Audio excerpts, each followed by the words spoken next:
You're listening to an Airwave Media Podcast.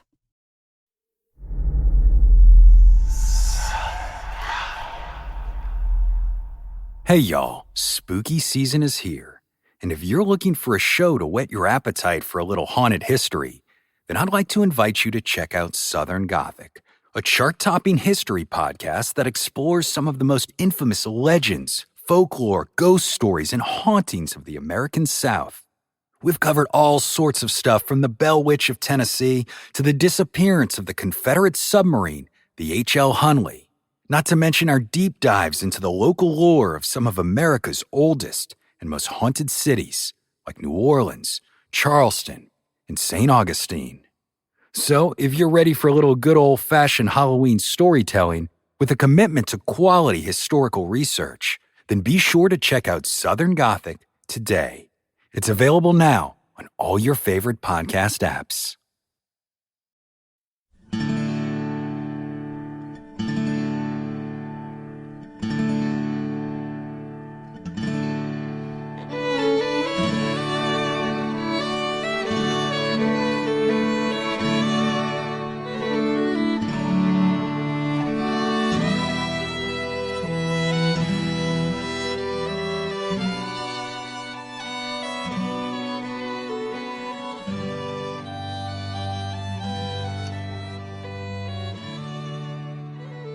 Hey everyone, welcome to episode 429 of our Civil War podcast. My name is Rich. And I'm Tracy. Hello y'all. Thanks for tuning into the podcast. Before we jump back into the events taking place at Chattanooga, we wanted to take a few minutes here at the beginning of the show to remind y'all that connected to our joining up with Airwave Media, there will now be ads included with the podcast episodes, which you may have already noticed. But we just wanted to remind you guys that the members of the Strawfoot Brigade will continue to get the shows ad-free over on Patreon. We mention Patreon quite a bit, and it's just the platform or website that we use to host the membership program, which we call the Strawfoot Brigade. And the membership program on Patreon will continue to be a separate endeavor, not connected with our partnership with Airwave Media. Exactly. So that means we're able to continue to make both regular and members episodes available on Patreon ad-free for the folks in the Strawfoot Brigade as part of their support of the podcast. In fact, speaking of members episodes, just yesterday we released members episode number 146, which is about a surprise visit the Imperial Russian fleet paid to the United States in 1863. Yep, it's a pretty interesting story. Of course, here with the regular episodes, we're also right in the middle of an interesting story. As you guys will recall, with the last episode, we outlined Ulysses S. Grant's plan for launching an attack that would break the deadlock at Chattanooga. Grant was chomping at the bit to get started and had set November 21st as the original date for the opening of the attack. But because Sherman couldn't get into position in time, the operation had been postponed to the 22nd, and then pushed back yet again to the 23rd. And then with the last show, we also talked about Braxton Bragg's dilemma with regard to Knoxville and the Confederate push to capture that place. James Longstreet had pushed Ambrose Burnside back into the Federal fortifications protecting Knoxville. But then Longstreet told Bragg he wasn't strong enough to actually storm the enemy works. Bragg was in a fix because all the signs pointed to the fact Grant was almost ready to launch his big attack at Chattanooga. Bragg's force at Chattanooga was already outnumbered, so if Bragg weakened himself further by sending reinforcements to Longstreet up at Knoxville, then it would probably result in disaster for the Confederates at Chattanooga. Yet the only thing that might stave off defeat at Chattanooga would be a quick and decisive victory by Longstreet at Knoxville, and Longstreet seemed unable to pull that off without large numbers of reinforcements. In the end, Bragg decided to risk everything on the hope of quickly defeating Burnside and capturing Knoxville, So, on November 22nd, he issued orders sending 2 divisions north to reinforce Longstreet. And so, very early the next morning, the 23rd, Patrick Cleburne's division and Bushrod Johnson's division pulled out of line and marched to nearby Chickamauga Station. Hour after hour, trains came and went, hauling off their loads of soldiers. However, at mid-morning, with 1 brigade of Bushrod Johnson's division and all of Cleburne's still waiting to board the trains, the operation came to an abrupt halt when a message arrived from Army headquarters. The message said that the Yankees appeared to be stirring, and so any of the Confederate troops that hadn't yet set off were to be held at the station until further notice.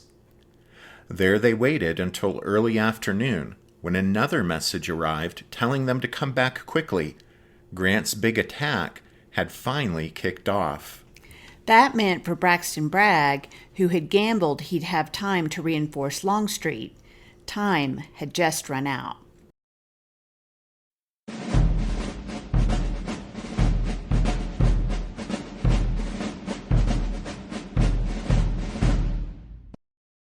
By November 23rd, although Sherman still wasn't ready, Ulysses S. Grant had received information that the Confederates might be perhaps withdrawing from their lines around Chattanooga, and so Grant decided that some action was necessary, partly as a demonstration to distract Bragg from the actual points the Federal attack would land, and partially to find out if the rebels were indeed pulling out of their lines outside Chattanooga. The obvious place for such a demonstration was the Confederate center in front of Missionary Ridge, since a move against either of the rebel flanks at this point in time would draw attention to the very spots Grant wanted Bragg to ignore. So Grant issued orders for George Thomas to advance a division or 2 from the Army of the Cumberland and seize a knobby 100-foot hill that stood almost alone in the otherwise flat ground between Chattanooga and Missionary Ridge. The hill, known locally as Orchard Knob, was part of the rebels' advance line, and after Thomas's troops seized it, it would provide the Federals with a handy vantage point and artillery position. George Thomas wasn't one to do things by half measures, and for the movement against Orchard Knob, he massed no less than 4 divisions, comprising about 23,000 men, and formed them up in parade ground order out in front of the Federal defensive works. The long straight lines, shoulder-to-shoulder ranks, and bright flags snapping in the November breeze all made for a truly impressive sight. It was war as the thousands of tough veterans on both sides had always imagined it to be, but they'd never actually seen it on a battlefield. So at odds did the awe-inspiring picture book panorama seem from the grim reality of combat that the watching Confederates assumed the Yankees were simply parading for a grand review. The rebels were, therefore, taken by surprise when the Federals' solid ranks kept right on marching steadily toward their lines. A brief and by no means picture book fight flared up around Orchard Knob, but the thin Confederate forces holding that spot were no match for the Army of the Cumberland's massed columns. Within less than half of that late autumn afternoon, Thomas's troops had seized Orchard Knob, and also had the information that the Confederate Army was still present in its lines in force. As you guys might have guessed, the enemy activity Grant had thought might be the beginnings of a Confederate withdrawal was in fact the movement of Cleburne's and Bushrod Johnson's divisions toward the railroad depot at Chickamauga Station, where they planned to board the trains to move north and reinforce Longstreet at Knoxville. If the attack on Orchard Knob had told Grant the Confederates weren't pulling out of their lines around Chattanooga, the operation also told Bragg a thing or two.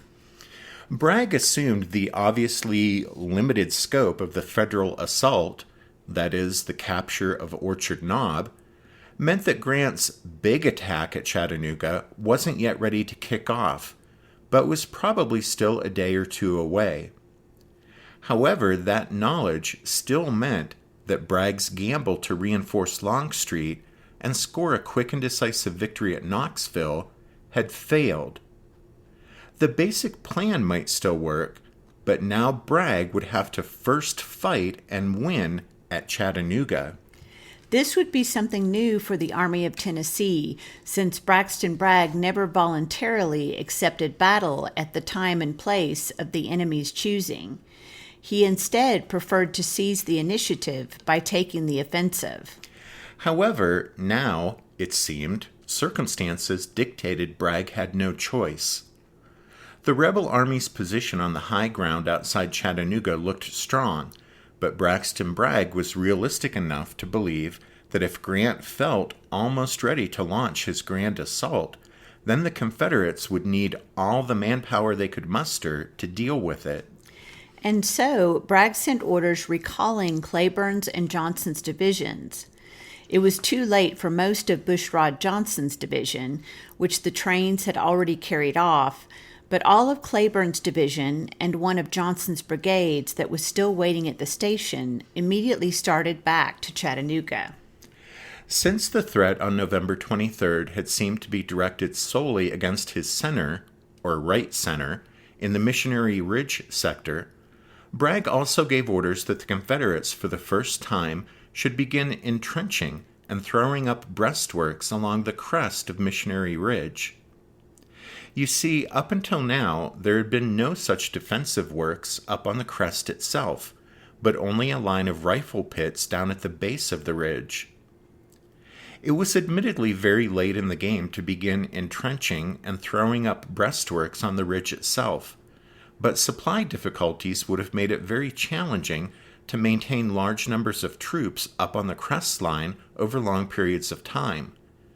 Therefore, to the Confederates, it had seemed more practical to wait and move the men up there only when a battle seemed to be imminent.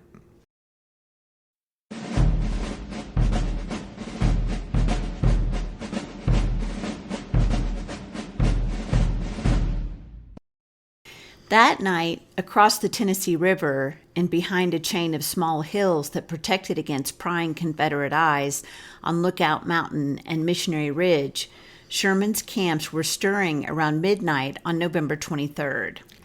By 2 a.m. on the morning of the 24th, under Sherman's personal supervision, the men of Brigadier General Giles Smith's brigade piled into the pontoon boats that had been secretly constructed some distance up a North Bank inlet, and they shoved off into the Tennessee. They were to be the assault party that would secure Sherman a foothold on the Confederate side of the river. Proceeding down the river as quietly as they could, muskets loaded but not capped so as to avoid a noisy misfire that would give them away, the Federals approached the landing area on the south bank on either side of the mouth of Chickamauga Creek. It was about 2:30 when they splashed ashore, taking the rebel pickets by surprise and capturing all but one of them. With the boats now empty, save for the Confederate prisoners and their guards, the oarsmen now rowed the pontoons back to the north bank and began the laborious process of ferrying across the rest of the division. That, too, went off without a hitch, and then the second of Sherman's divisions began to embark. And by the time the sun rose on the morning of the 24th, 2 full divisions, amounting to some 8,000 men, were entrenching and fortifying their foothold on the south bank of the river. With satisfaction, Sherman noted that the weather was gloomy with low gray clouds spitting a misting rain. The surrounding heights where the rebels had their observation post, particularly on Lookout Mountain, were cloaked in fog, making it much more difficult for the enemy to figure out exactly what he was up to. With the coming of daylight, Baldy Smith arrived on the scene.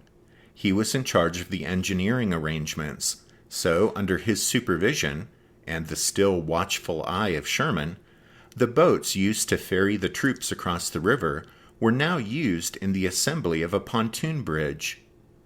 Sherman was impressed, saying, "I have never beheld any work done so quietly and so well, and I doubt if the history of war can show a bridge of that extent, 1,350 feet, laid down so noiselessly and well in so short a time.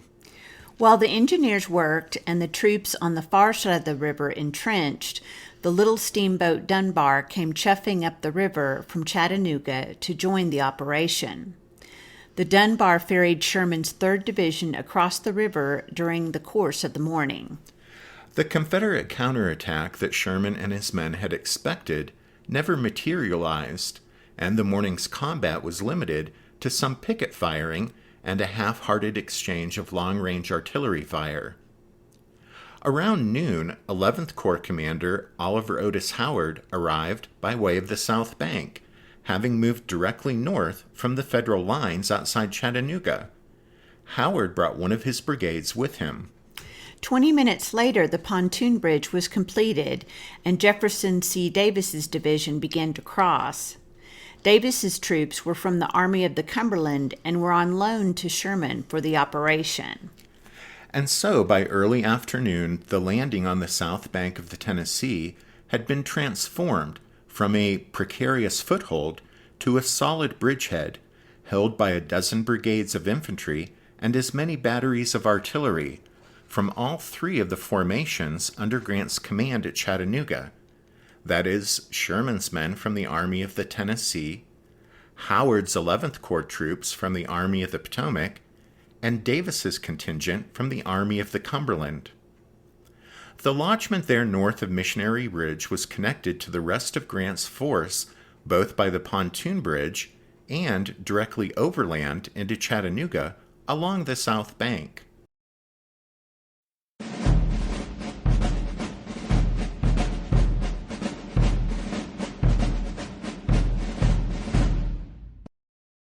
Did archaeologists discover Noah's Ark? Is the rapture coming as soon as the Euphrates River dries up? Does the Bible condemn abortion? Don't you wish you had a trustworthy academic resource to help make sense of all of this?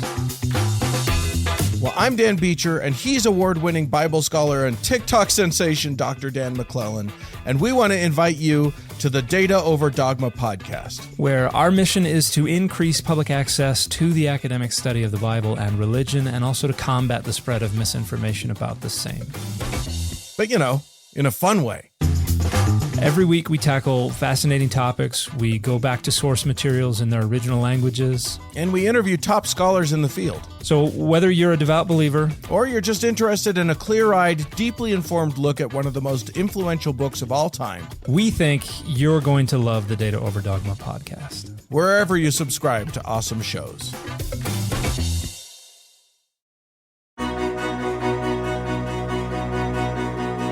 History never says goodbye. It just says, see you later. Edward Galeano was right when he said that. Events keep happening over and over again in some form. And that's the reason I produce the podcast, My History Can Beat Up Your Politics. What is it? We take stories of history and apply them to the events of today to help you, perhaps, understand them better. We are also part of Airwave Media Network. I've been doing the program since 2006. That's a long time, and the show has a long name. My History Can Beat Up Your Politics. Find me wherever you get podcasts.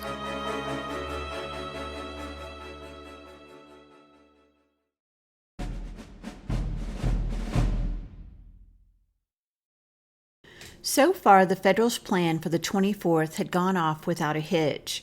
So all Sherman needed to do now was march over and seize the north end of Missionary Ridge, then move south down its crest, rolling up the Confederate line as he went. Looking southwestward, Sherman could see the near end of the ridge about a mile and a half away, across the relatively flat, open, rolling landscape, with nothing to impede his advance but a few hundred Confederate skirmishers and perhaps a few patches of marshy ground. And at 1 that afternoon, the Federals stepped off and, with only light skirmishing, reached the nearest high ground and scrambled up the slope. On reaching the top, however, Sherman's skirmishers found that instead of looking south along the continuous spine of Missionary Ridge, they were gazing down into a deep, steep-sided ravine. Missionary Ridge proper was actually on the far side of that ravine, so plunging down into it, then working their way up again, Sherman's men finally got over to the spot they had been aiming for in the first place. A line of enemy skirmishers was coming their way down the spine of the ridge, but the rebels were handily driven off, and the Federals succeeded in securing their hold on the north end of Missionary Ridge. By this time it was 3:30 on a short, late autumn afternoon that had rarely seen the sun break through the overcast. With not much more than an hour at best of anything like daylight remaining, Sherman had to quickly decide what to do next.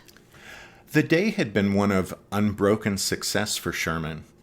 His men now held the northern end of Missionary Ridge, and he assumed they could sweep along it to the south whenever they chose, rolling up the rebel line in the process.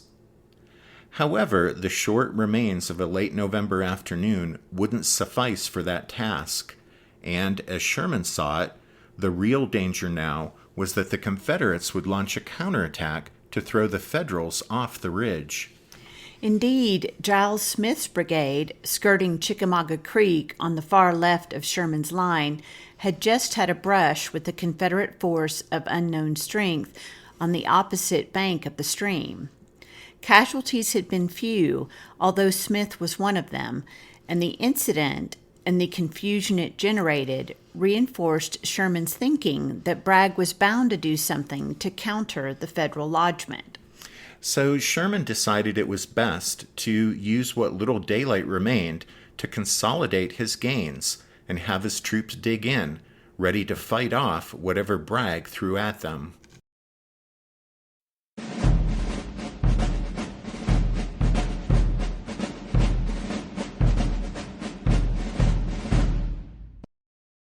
Braxton Bragg didn't like the fact the Federals had seized the north end of Missionary Ridge, but he was in no position to do much about it. In fact, there was little Bragg could have done had Sherman, instead of stopping, decided to push south late that afternoon down the crest of the ridge. It seems safe to say that if Sherman could have known the situation within the Confederate lines that afternoon, and how it would change by the next morning, he would never have issued those halt orders at 3:30, clouds and darkness notwithstanding. Bragg had learned of Sherman's river crossing that morning and had ridden up to the north end of Missionary Ridge to have a look at it. The Confederate commander had been thinking that Grant would try to cut off his link with Longstreet by making a move against the Confederate right at Chattanooga. But Bragg realized that this river crossing operation had other ramifications as well, because within striking distance of this Federal force, by means of a movement around the north end of Missionary Ridge, was Bragg's rail connections, not only with Longstreet up in East Tennessee, but also with Atlanta down to the south. This was too dangerous a threat to ignore, but Bragg had precious few troops available with which to counter it, since he had gambled on reinforcing Longstreet in the hopes of quickly capturing Knoxville. Bragg decided to use 2 brigades to cover the threat to his rail connections. One of Cleburne's brigades, now on its way back from Chickamauga Station, while the other brigade was from Frank Cheatham's division, then stationed near the other end of the Confederate line in Chattanooga Valley between Missionary Ridge and Lookout Mountain. By the by, it was the brigade from Cheatham's division that had had that brush with Giles Smith's Federals along Chickamauga Creek that had given Sherman a scare. With Cleburne's other 3 brigades, Bragg hoped to counterattack and seize and hold the high ground at the north end of Missionary Ridge. After receiving Bragg's recall order, Cleburne had galloped ahead of his troops when a messenger brought word that Sherman's Federals were even then moving on to the north end of Missionary Ridge. Cleburne quickly brought up his lead brigade, 3 regiments of Texans led by Brigadier General James A. Smith, and sent them charging along the crest to try to dislodge the Yankees before they secured their grip on the north end of the ridge. But it was already too late. The Texans' hasty attack was the push that was turned back by Sherman's skirmishers just before he called a halt on the afternoon of the 24th. Sherman's Federals may have seized the northern end of Missionary Ridge, but it didn't take Patrick Cleburne long to realize the Yankee general had made a mistake by halting instead of pushing on down the ridge. That's because Missionary Ridge's long, sloping sides were creased with deep gullies, and its crest undulated in dips and knolls. Cleburne's experienced eye quickly grasped the potential of the situation. He pulled Smith's Texans out of their advanced position and drew them back several hundred yards, wrapping their lines around one of the many humps of the ridgeback, into a sort of hilltop defense, so they were facing in three directions. The hilltop Cleburne chose was the highest point on that end of Missionary Ridge, called Tunnel Hill, because that was the point where the railroad pierced the ridge, entering a tunnel there. With Smith's Texans positioned to his satisfaction in the last fading light of the short November day, Cleburne strengthened his defenses at Tunnel Hill by quickly and skillfully positioning his other two brigades as well. That meant the next day, when Sherman's Federals tried to push south down the spine of Missionary Ridge, they would find Cleburne's Confederates squarely in their path.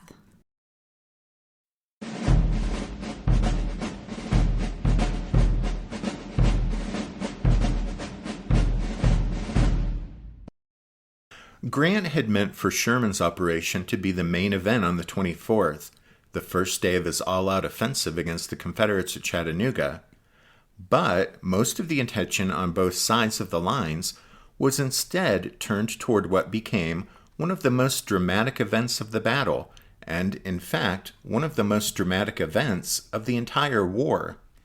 We have to backtrack a bit to know that high water in the Tennessee River had broken the pontoon bridge at Brown's Ferry before the last of Sherman's divisions, commanded by Brigadier General Peter Osterhaus, could follow the rest of Sherman's men toward their position over on the far Federal left, where they prepared for the river crossing that would let them get at the north end of Missionary Ridge. Grant had up until then resisted the urgings of both George Thomas and Joseph Hooker that Hooker be allowed to assault Lookout Mountain. Though an impressive pile of earth and rock, the mountain offered Grant relatively little, militarily speaking. That's because Bragg's line of supply and retreat were at the other end of his position, behind Tunnel Hill at the north end of Missionary Ridge. Therefore, taking Lookout Mountain on the other side of the battlefield wouldn't bring Grant any closer to his goal of destroying Bragg's army. However, with Osterhaus's troops stranded on the wrong side of the river, so to speak, with regard to the rest of Sherman's force, that left them positioned on the west side of Lookout Mountain with Hooker's troops, which meant that Hooker would have 3 divisions there, and that was a larger force than Grant wished to leave sitting idle. And so, reluctantly, Grant gave in and allowed that Hooker could attack Lookout Mountain. Perhaps it would draw the Confederates' attention away from Sherman's move against the north end of Missionary Ridge, which, after all, was where Grant expected the truly decisive results to be produced. And, having set the stage for Hooker's capture of Lookout Mountain, we're going to hit the pause button here, or this will end up being an hour-long episode, which might sound good to you guys, but is a little more than we want to bite off right now. So we'll pick back up right here next time.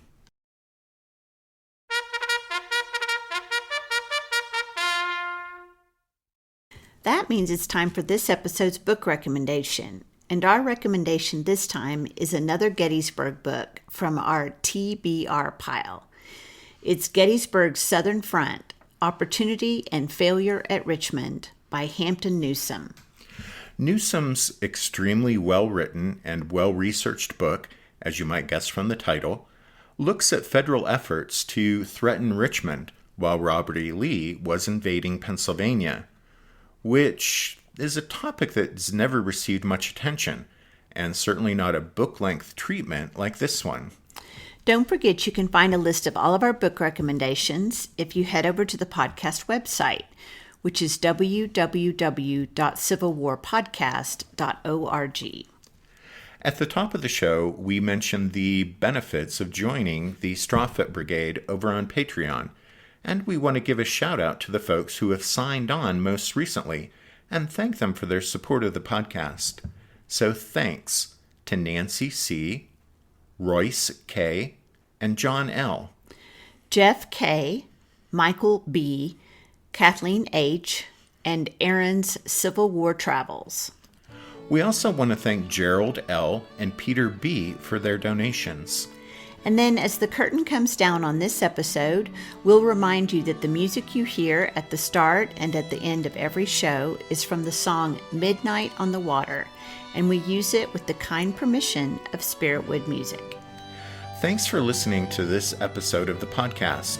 Tracy and I do hope that you join us again next time, but until then, take care. Thanks, everyone. Bye.